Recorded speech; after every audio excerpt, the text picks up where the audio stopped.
मिथुन राशि वालों, मिथुन लगन वालों, राहु का गोचर चल रहा है आपके 9th हाउस के ऊपर से। पिछले साल राहु आपके 9th हाउस में आ गए थे। उसी महीने यानी मई 2025 को गुरु भी आपके लगन में आ गए थे और राहु के ऊपर एस्पेक्ट कर रहे थे। 9th हाउस के राहु के जो मैजिकल इंपैक्ट है वो अभी तक आपको नहीं मिले हैं, पूर्णता तो बिल्कुल नहीं मिले हैं। राहु अपने नक्षत्र में है, अपने ही राशि में 9th हाउस में एक्सपोजर लेके आता है।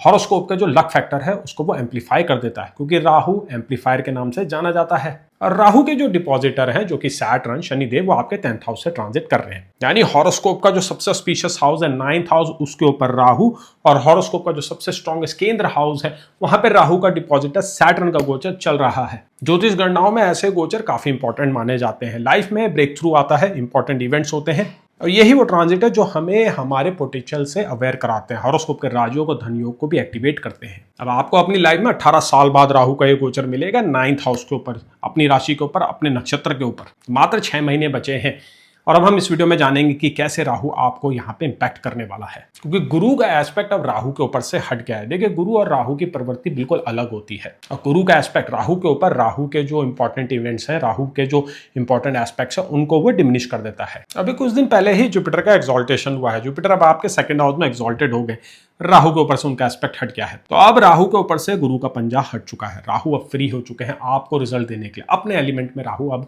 आपसे बिहेव करवाएंगे, क्योंकि राहु का एस्पेक्ट आपके 1st हाउस के ऊपर पड़ रहा है, आपकी राशि के ऊपर पड़ रहा है, आपके लगन के ऊपर पड़ रहा है। राहु का एक एस्पेक्ट पड़ रहा है आपके 3rd हाउस के ऊपर, जो करेज के लिए जाना जाता है। आपकी जो एक्शन लेने की जो एनर्जी है, जो पावर है, वो 3rd हाउस से देखी जाती है। और राहु का जो 9th एस्पेक्ट है वो 5th हाउस के ऊपर पड़ रहा है, जो कि पास्ट पुण्य कर्मों का होता है, जो आपके टैलेंट का होता है, स्किल्स का होता है। और पॉजिटिव स्टेट में राहु का एस्पेक्ट 1st, 3rd और 5th हाउस के ऊपर काफी इंपॉर्टेंट है, सिग्निफिकेंट है। राहु अब आपको थोड़ा बहुत अनऑर्थोडॉक्स बना देगा, out of the box thinking भी आपकी होने वाली है। और आज के इस जमाने में और आज के इस दौर में राहु का वो बिहेवियर आपको काफी हेल्प करने वाला है। देखिए, ज्योतिष की गणनाओं में हमारे हॉरोस्कोप के अलाइनमेंट, हमारी महादशा, अंतरदशा और गुरु का गोचर, शनि का गोचर काफी सिग्निफिकेंट माना जाता है। इन्हीं के आधार में जो है संरचनाएं होती हैं, इन्हीं के कैलकुलेशंस के बेस में हम प्रेडिक्शंस करते हैं। लेकिन राहु की वैल्यू आज के इस दौर में, आज के इस जमाने में काफी इंपॉर्टेंट है, सिग्निफिकेंट है। राहु ही वो डिसाइडिंग फैक्टर है जो ये तय करता है कि आपकी लाइफ में सक्सेस का एम्पलीट्यूड कितना होगा। और आपने देखा भी होगा कि जो लोग राहु द्वारा डोमिनेटेड होते हैं,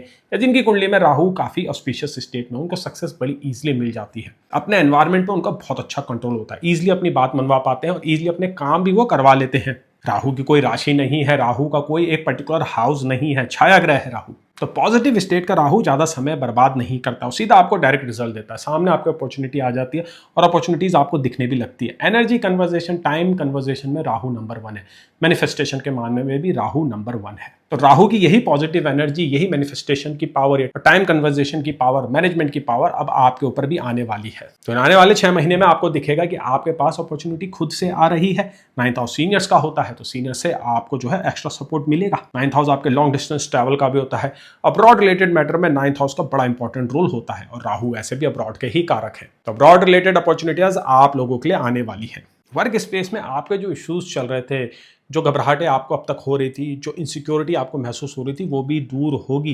राहु आपको एक डायनेमिक थिंकर बना देंगे, आपके करेज को वो इंक्रीज कर देंगे, क्योंकि राहु का एस्पेक्ट जो 3rd हाउस के ऊपर पड़ रहा है ये काफी सिग्निफिकेंट है और इंपॉर्टेंट है। और वैसे भी अभी आपके 10th हाउस के ऊपर काफी ज्यादा इंपैक्ट आ रखा है। एक फोकस बना हुआ है सैटर्न का और जुपिटर का।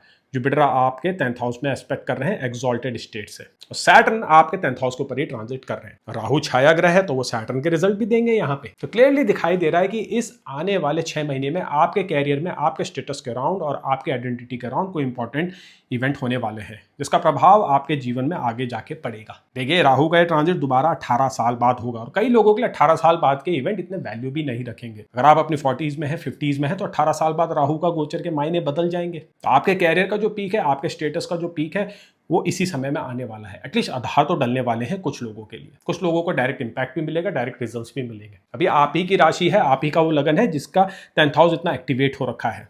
और जैसे जैसे समय में आप आगे बढ़ेंगे, ये चीजें आपको दिखने भी लगेगी, फील भी होने लगेगी।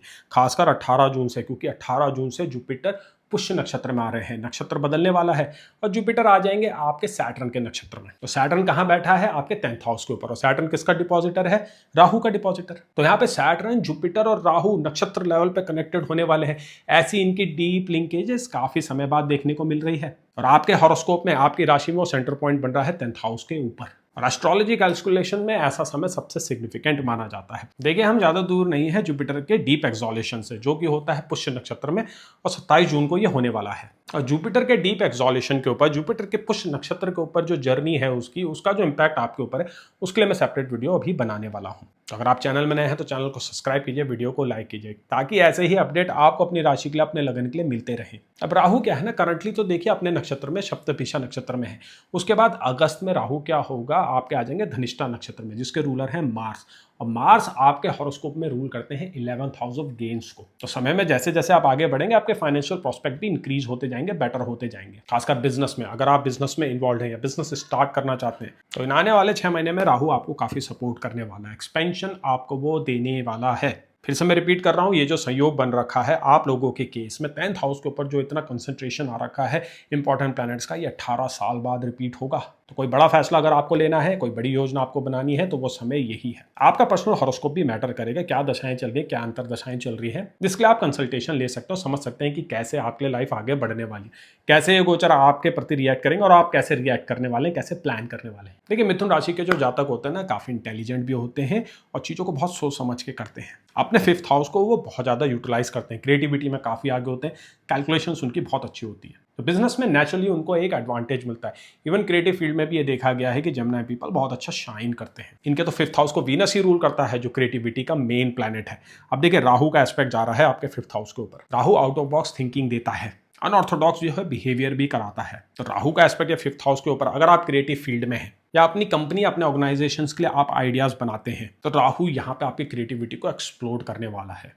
कुछ ऐसे आइडिया आएंगे जिनके एग्जीक्यूशन के बाद आपके ऊपर फुटेज आने वाली है, लीक से हटके कुछ आप करने वाले हैं, कुछ नई एबिलिटीज आपके बाहर निकल के आएंगे, नए मैनरिज्म भी आपके बाहर निकल के आएंगे और खुद को भी आप सरप्राइज करने वाले हैं। अब ठीक इसी प्रकार से ये पॉजिटिव इंपैक्ट, ये पॉजिटिव जो डायरेक्शन आपके रिलेशनशिप में भी ट्रांसफर होने लगेगी। 9th हाउस देखिए कल्चर का होता है। 9th हाउस आपके जो एनवायरनमेंट होते हैं, आपका जो समाज होता है, उनकी वैल्यूज को भी दिखाता है। वैसे तो वो रिलीजन का हाउस होता है, आप किस रिलीजन में बढ़ते हैं, आप कौन से रिलीजियस प्रैक्टिसेस फॉलो करते हैं, वो 9th हाउस से ही देखी जाती है। 9th हाउस आपके फादर का भी होता है, आपके ग्रैंड पेरेंट्स का भी होता है, और वर्क स्पेस में सीनियर्स का भी होता है, और स्कूल और कॉलेजेस में जो है वो आपके टीचर और आपके प्रिंसिपल को डिनोट करता है। तो अगर आप फॉरेन में एजुकेशन करना चाहते हैं तो राहु का 9th हाउस का ये गोचर आने वाले 6 महीनों में काफी सार्थक है। और अगर आपके घर परिवार और रिलेशनशिप की बात की जाए तो देखिए क्या होगा, 9th हाउस में कुछ चीजें आप ऐसी कर सकते हैं जो लोगों को ऑफेंड करें। थोड़ा बहुत डिसरिस्पेक्ट आप करते हुए यहाँ पे दिखाई दे रहे हैं। रूल्स भी आप कुछ ब्रेक कर सकते हैं, इवन तो आप इनोवेटिव रहेंगे, लेकिन कुछ चीजें आप ऐसी कर सकते हैं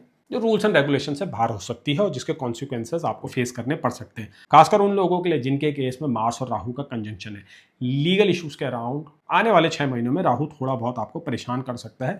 वहां पे आप ही गलती होगी, आप ही का कोई दुस्साहस होगा। राहु देखिए आपके 3rd हाउस पे एस्पेक्ट कर रहे हैं, डायरेक्ट एस्पेक्ट है, तो व्हीकल चलाते हुए काफी ध्यान दीजिएगा। ये वो ट्रांजिट है जिसमें आपको टिकट्स मिलते हैं, जिसमें आपको चालान होता है, जिसमें आपकी गाड़ी भी सीज होती है। Even though Jupiter 2nd house में जाके कुछ ना कुछ प्रोटेक्शन देगा, रेपुटेशन के ऊपर डेंट नहीं आएगा, लेकिन फिर भी यहाँ पे एडवाइस रहेगी कि कम से कम रिस्क लीजिएगा, अथॉरिटीज को पूरा रिगार्ड दीजिएगा, सीनियर्स को भी पूरा रिगार्ड्स दीजिएगा। वो रिस्पेक्ट आपको देना यहाँ पे बहुत जरूरी हो जाएगा। स्पाउस के साथ जो इश्यूज चल रहे हैं वहां पे देखिए थोड़ी बहुत राहत तो मिलेगी, लेकिन उनका कारण रहेगा गुरु और सैटर्न का ट्रांजिट। राहु तो 9th हाउस में आपको अपने काम पे काफी बिजी रखेगा, घर से दूर भी रखेगा, काफी ट्रैवलिंग भी करवाएगा। और कैसे गुरु और सैटर्न आपके रिलेशनशिप को इंटैक्ट करने वाले हैं, सेव करने वाले हैं, इसके बारे में हम सेपरेट वीडियो में बात करेंगे। क्योंकि राहु का कनेक्शन आपके मैरिज से इतना कुछ खास यहाँ पे नहीं बन रहा है। हाँ, लव रिलेशनशिप के around Rahu definitely major role play करने वाला है, क्योंकि 5th हाउस जो लव अफेयर का ही होता है उसके ऊपर राहु का एस्पेक्ट पड़ रहा है। और राहु बहुत ही जल्दी जो है आपके धनिष्ठा नक्षत्र में आ जाएंगे, जिसको मार्स ही रूल करते हैं। तो लव रिलेशनशिप के अराउंड कोई बोल्ड स्टेप आप लेने वाले हैं। इंटरकास्ट मैरिज होते हुए भी दिखाई दे रही है, या इंटरकास्ट रिलेशनशिप में आप पढ़ने वाले हैं। अपोजिशन जो आप फेस कर रहे हैं अपने रिलेशनशिप के अराउंड, वो और स्ट्रांग होगा, लेकिन आप उतना ही उसको फेस करने वाले हैं, उतना ही रेजिस्टेंस आप भी दिखाने वाले हैं। खासकर अगस्त के महीने में जब राहु धनिष्ठा नक्षत्र में आ जाएंगे, क्योंकि राहु को तब पावर करेंगे मंगल करेज के कारक है, पावर के कारक है। लेकिन यहाँ पे एक बैलेंस की जरूरत पड़ेगी आप लोगों को, खासकर उन लोगों को जिनके हॉरोस्कोप में राहु का वीनस के साथ कंजंक्शन है या फिर मार्स के साथ कंजंक्शन है। यहाँ पे एक बैलेंस की जरूरत पड़ेगी, अदरवाइज क्या होगा कि सारी एनर्जी और सारा टेंशन आपका इन्हीं बातों में निकल जाएगा। जो अपॉर्चुनिटीज आपके सामने आने वाली है, जो कैरियर के अराउंड जो सिग्निफिकेंट इवेंट होने वाले हैं, उन पे फिर कमियां देखने को मिलेगी, तो हमें आपका उसमें लगने लगेगा, खासकर स्टूडेंट्स के लिए, क्योंकि आप लोगों के लिए वैसे भी समय अभी पॉजिटिव चल रहा है। कैरियर को शुरुआत करने के लिए यही सही समय है। तो फोकस एग्जाम्स की तरफ होना चाहिए, क्योंकि एग्जाम क्रैक करने के लिए पॉजिटिव विंडो आप लोगों के लिए शुरू हो चुकी है।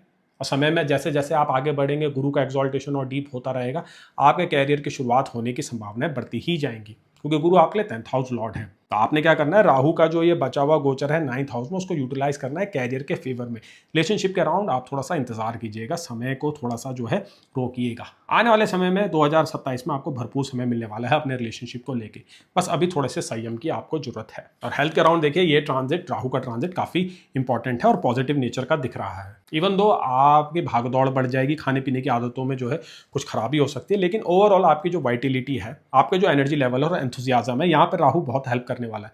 9th हाउस का राहु अपने राशि का, अपने नक्षत्र का काफी डायनेमिक बना देता है। लोगों के बीच आपकी डिमांड बढ़ जाती है, यानी कि सोसाइटी में आपका जो है अटेंशन आपको मिलती है। एक पॉजिटिव मेक ओवर होता है इमेज का, खासकर तब जब गुरु का रेस्पेक्ट राहु के ऊपर से खत्म हो चुका है। राहु अब फ्री हो चुके हैं आपको आपके बेस्ट रिजल्ट देने के लिए, अपनी क्वालिटी आपके ऊपर लाने वाले हैं। आपको दिखेगा आपको ब्लैक और ग्रे कलर ज्यादा पसंद आने लगेंगे, चार्म आपका बढ़ जाएगा और अथॉरिटी भी आपकी बढ़ जाएगी, कॉन्फिडेंस बेटर होगा, पोस्चर भी बेटर होगा, इजीली आप लोगों को अपनी तरफ अट्रैक्ट भी कर पाएंगे। मेंटल हेल्थ के अराउंड जो इश्यूज चल रहे थे, कॉन्फिडेंस की कमी थी, वो भी दूर होगी। 10th हाउस के ऊपर जो सैटर्न बैठा हुआ है वो राहु का ही डिपॉजिटर है। 10th हाउस हमारी आइडेंटिटी और ईगो का होता है, कॉन्फिडेंस का अराउंड मेजर रोल प्ले करता है। तो स्टेबिलिटी आपको मिलने वाली है, एक आइडेंटिटी से आप खुद को एसोसिएट करने वाले हैं और राहु वहाँ पे इंपॉर्टेंट रोल प्ले करेगा, क्योंकि 9th हाउस के ऊपर है। 9th हाउस फिलोसफीज का होता है, हमारी सोल को जो ड्रिवन करती है, जो एनर्जी होती है, जो पावर होती है, वो 9th हाउस से ही आती है। और अगर आपकी सोल के पास कोई पर्पस नहीं है, तो आप कितनी भी मेहनत कर लें, कितनी भी आप एक्सरसाइजेस कर लें, आपका मोटिवेशन 2 या 3 दिन से ज़्यादा नहीं टिकता है। तो राहु का ये ट्रांजिट, ये आने वाले 6 महीने आपको वो मोटिवेशन देने वाले हैं। सैटर्न भी वहाँ इंपॉर्टेंट रोल प्ले करेंगे, गुरु भी वहाँ पे इंपॉर्टेंट रोल प्ले करेंगे। ज़्यादा से ज़्यादा इनके इम्पैक्ट को मैक्सिमाइज करने के लिए आपको अपने लग्नेश को मजबूत करना होगा। आपका लग्नेश है बुध, बुध को मजबूत करने के लिए सबसे छोटी उंगली में आप एमरल्ड पहन सकते हैं। सेम टाइम आप दुर्गा सप्तशती का पाठ भी कर सकते हैं, ताकि राहु के ज़्यादा से ज़्यादा रिजल्ट्स का फायदा उठा सकें। और रिलेशनशिप के अराउंड जो राहु गड़बड़ करा सकता है, जो डिस्ट्रैक्शन दे सकता है, उसमें दुर्गा सप्तशती का पाठ कुछ बैलेंस लेके आएगा। इवन दो जो पर्सनलाइज रेमेडी है वो डिपेंड करेगी आपके हॉरोस्कोप के ऊपर, आपके प्लेसमेंट्स के ऊपर, आपकी दशा और आपकी अंतर्दशा के ऊपर। तो हॉरोस्कोप एनालिसिस के लिए आप मुझे नीचे दिए हुए नंबर पे संपर्क कर सकते हैं। क्लासेस के लिए भी आप मुझसे संपर्क कर सकते हैं। चैनल में नए हैं तो चैनल को सब्सक्राइब कीजिए, वीडियो को लाइक कीजिए। ऐसे ही इन डेप्थ वीडियो जहाँ पे एक ही ट्रांजिट नहीं, बाकी ट्रांजिट्स की भी मैं बात करता हूँ, सबको मिक्स करके आपके सामने प्रेजेंटेशन लेके आता हूँ। आपकी राशि के लिए, आपके लगन के लिए मैं लेके आता रहूँगा। चलिए आगे बढ़ते हैं, जानते हैं अगली राशि काल, जो कि है कर्क राशि।